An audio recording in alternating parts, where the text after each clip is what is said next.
You're just burning fast.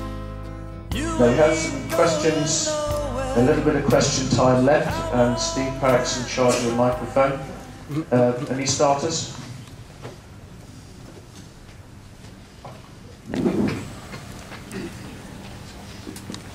Hiya, I've got quite a few things actually, so I'll run through them and then you can answer them afterwards. Well, if you can keep them reasonably short, because yeah, we may have a lot of sure. questions. Yeah. Okay. Firstly, I wanted to talk about the possibility of stations with the bypass. You said that you had to comply with legislation, yet then you only said possibility of stations. So is that a yes or is that a no on the stations? With the children's facilities and the arts facilities, we've got the Geopark, which is free, which is great, but everything else you have to pay for. There's definitely not enough arts and children's things that are free in Torbay. We need more. Why we building 350 new homes when, according to one website, we've got 1,900 empty homes in Torbay which could be made fit for purpose?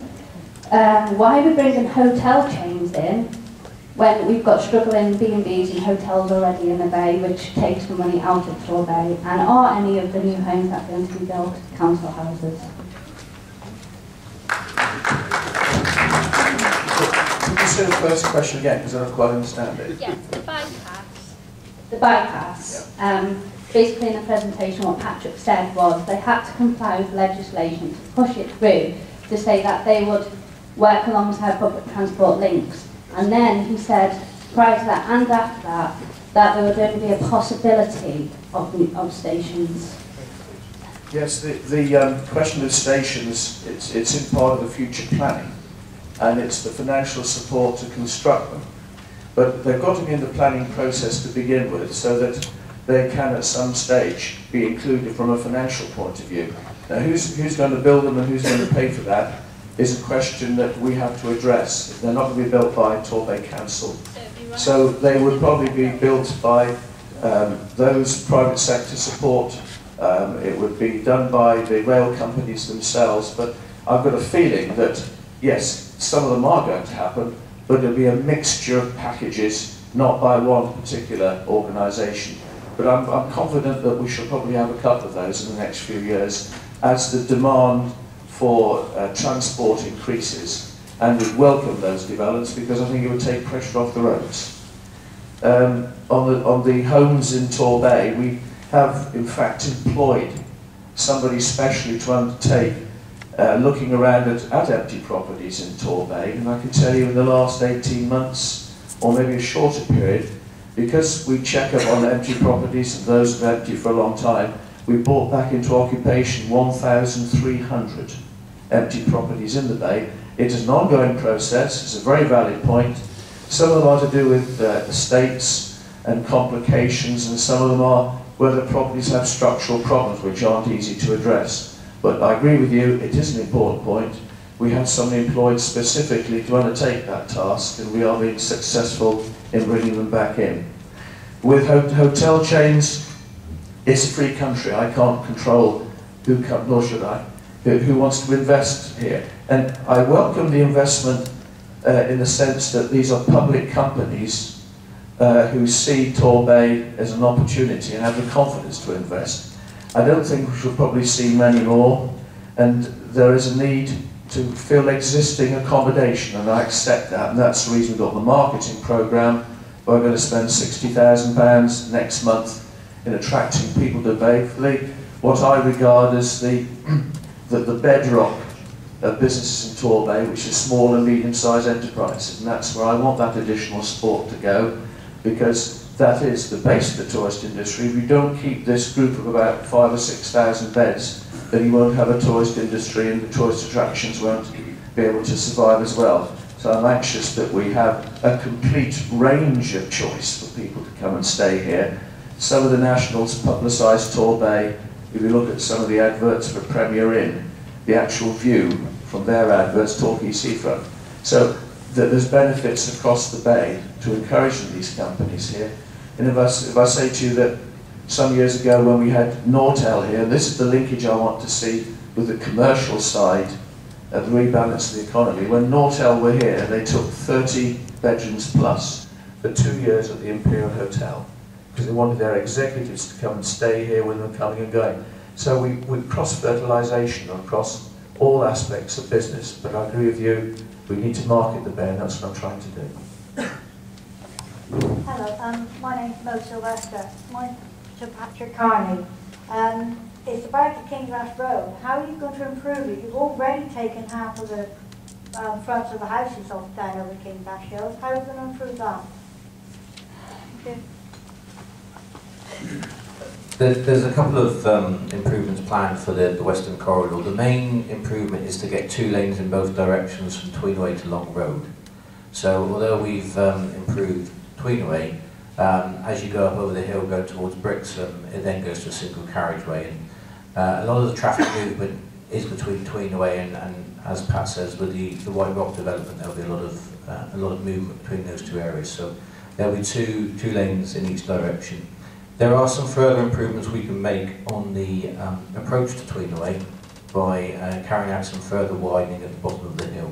We're not planning any more improvements to King's Ash Hill itself, because that's now wide enough for 2 vehicles, but improving traffic flow is a little bit like a hose pipe. If you can open up the 2 ends, it actually flows better in the middle. So the improvements will be at each end. There's also potentially improvements at Cherscombe roundabout, so that after vehicles have come up over the hill, there's an improved flow between Great Parks going north to Torquay. Thank you. My question's to Gordon. During the event for the Olympic Lane and also the Jubilee and Cycle events, are the council thinking of any parking concessions? You've got all these people you're expecting to come, and I'm sure that some of them will not be too happy with the new parking charges.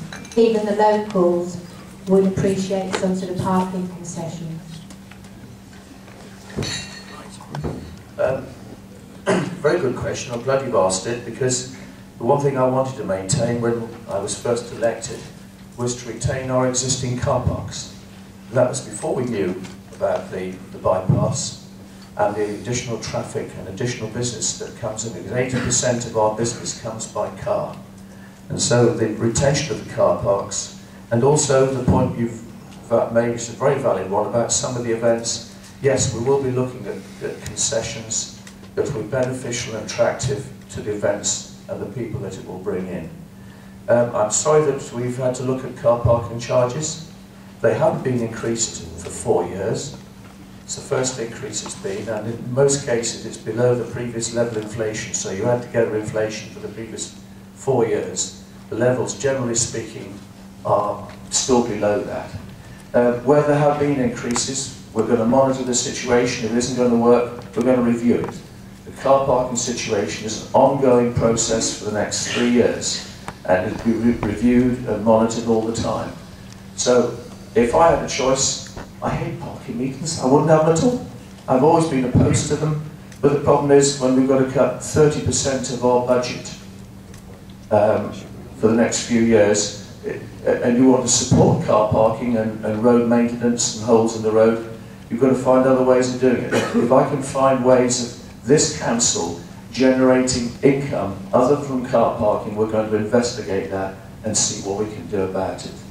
But when you've got pressures on children's services, when you've got pressures on old people's services, most of those are statutory. You don't have a choice. You've got to do it. We don't intend to break those rules, and we intend to look after our youngsters. So, coming back to your point, yes, we will make concessions wherever we can on those, and we will review some of the charges now, which I think probably are out of kilter, and we'll reduce them. I believe in the law of increasing returns, where if you reduce the price, more people use it. And we're trying to make concessions in the winter. We're going to have a look at that, where the car parks are going to be cheap at weekends. And if you've got some ideas, we don't have all the answers, believe you me. If you've got thoughts and ideas, tell us. We're willing to listen, we're willing to learn, and we'll try and give you the best service at the best possible price. Cars are business to us, we realise that. And where we have some of these events, yes, we will be doing that.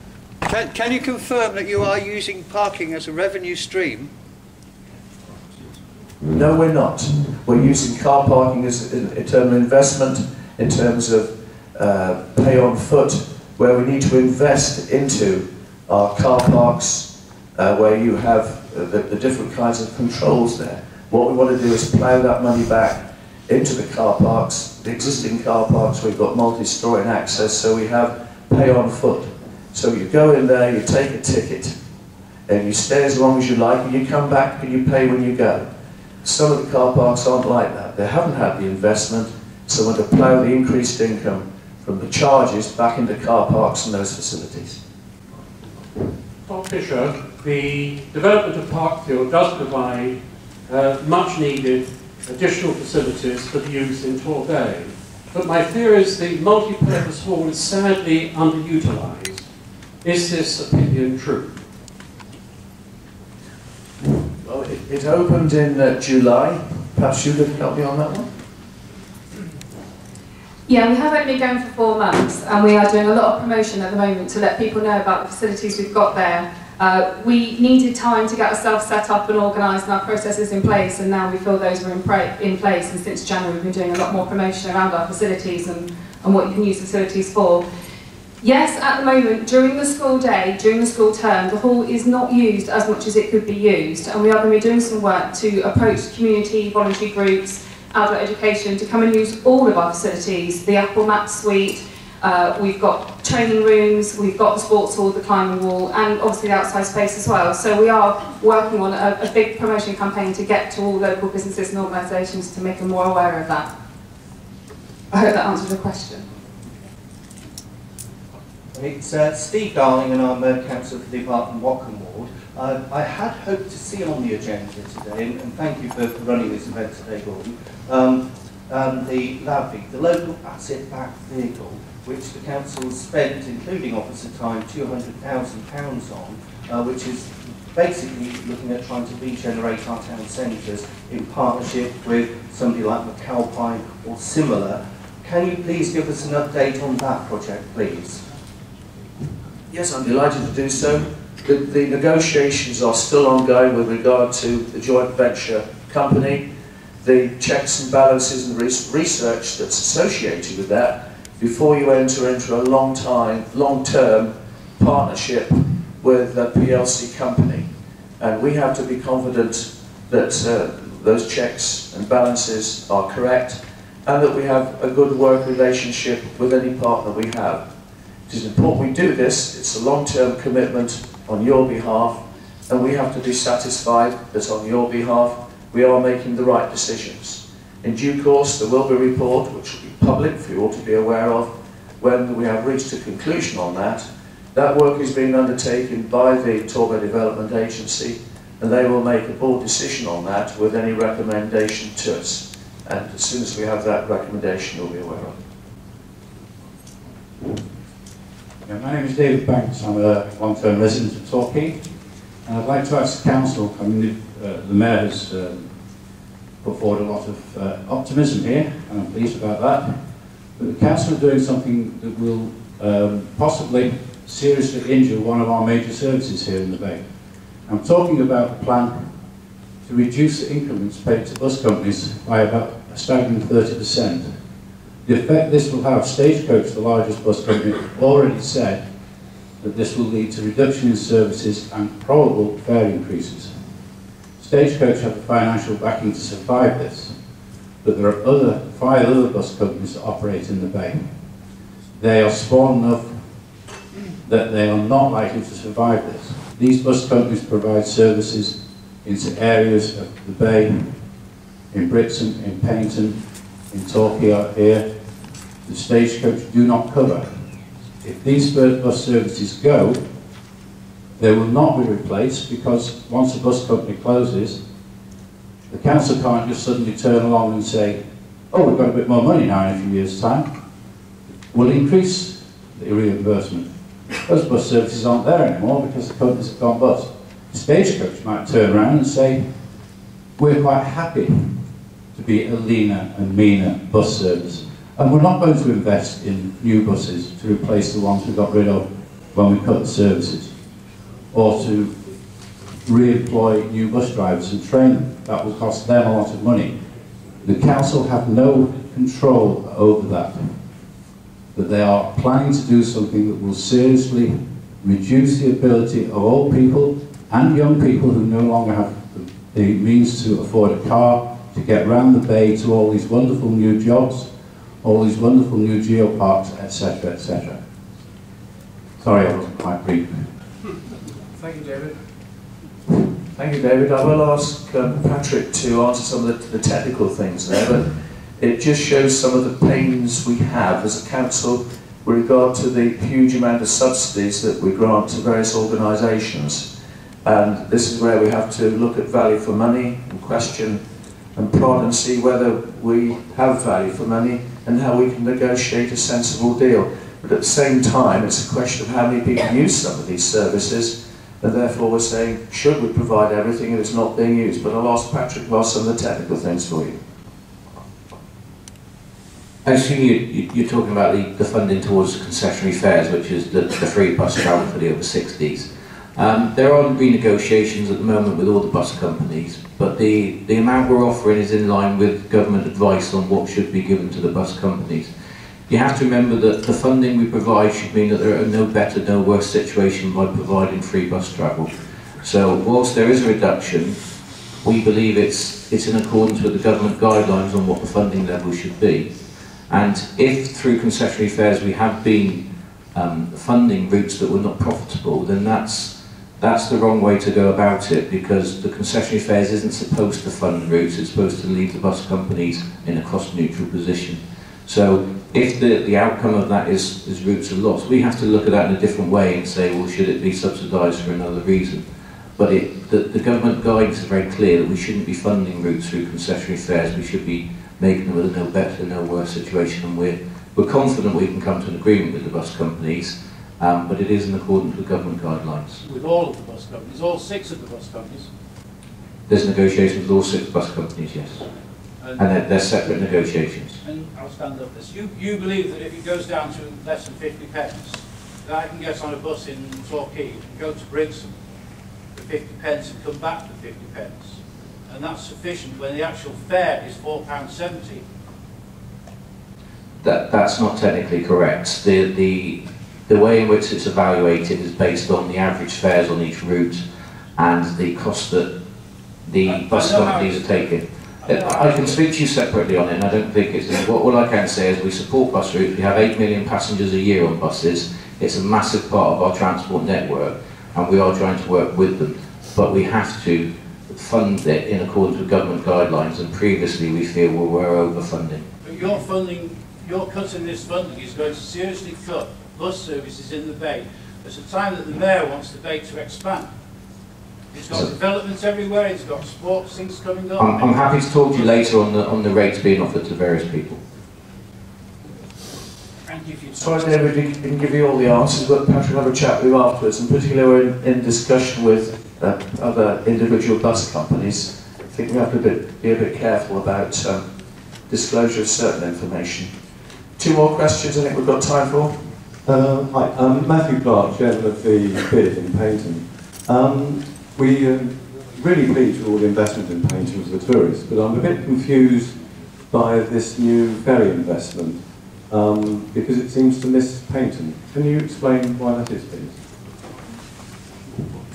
We'd have been very pleased to have included Paignton, but the problem is the depth of water and tides, and it's simple as that. You have deeper water in Paignton and in Torquay and Brixham, and we don't have that situation in Paignton. I think there are still ongoing discussions to see what can be done in other ways to link up with Paignton, and I would like that to have happened as well, because it would have made a far better route for everybody. But I think that's basically the major restriction that's there, which is one that's going to be very difficult to overcome. Do you have any other comments, Patrick, on that?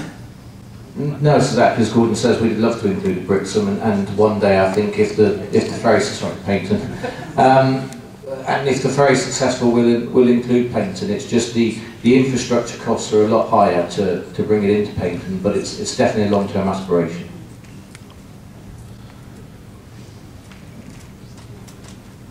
One more question? Yes, please, if I may. I don't know why you've been avoiding me. Ladies and gentlemen, yes, I'm sorry. How many of you are public servants, please? That was a good question. That is a question. Right, and the next question, Gordon, I think you're a nice bloke and all that, but I would like to ask, you said earlier that 30 odd million pounds was, when you inherited this position, was kind of wasted, wasn't it? And what about the 24 million pounds consultation fees that seem to be wasted too? So are we talking 54 million pounds?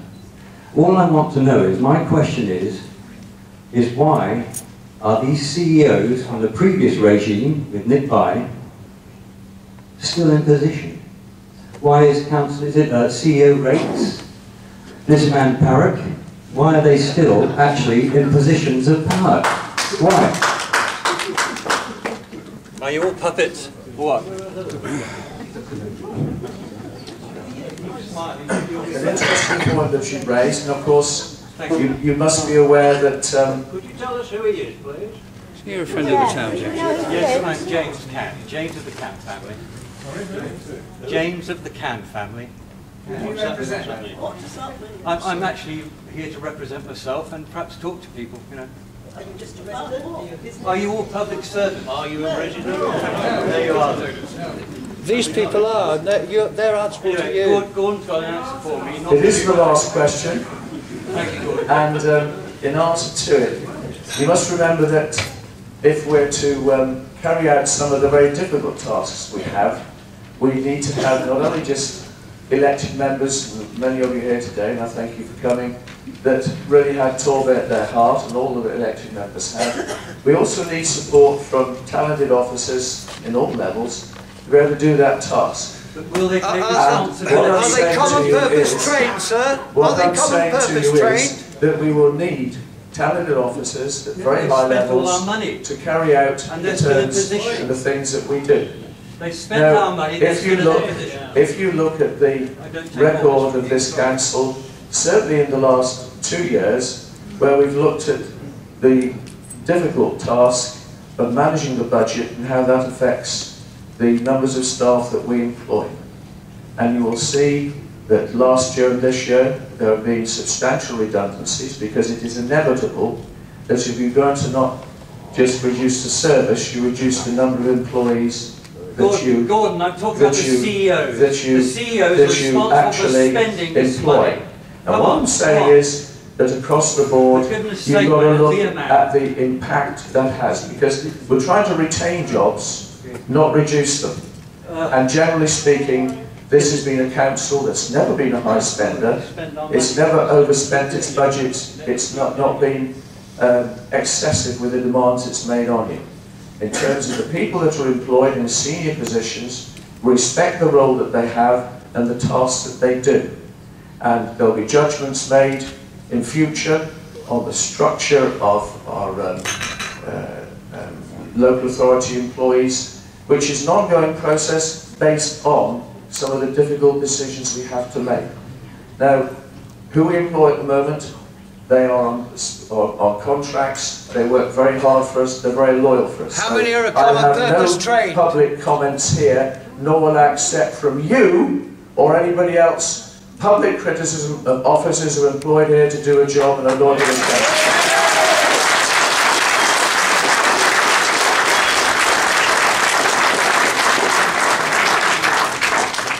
Can I thank you all very much for coming, thank you for your attention, thank you for listening. We shall be having one or two more of these occasions. We'll have one in the evening next time, but today was specifically meant for tourism, and tourism, if it's 11 o'clock for one, you come away from business and get back to it. We'll have an evening, perhaps in the autumn, where we'll update you again on some of the other things that we're trying to achieve for you.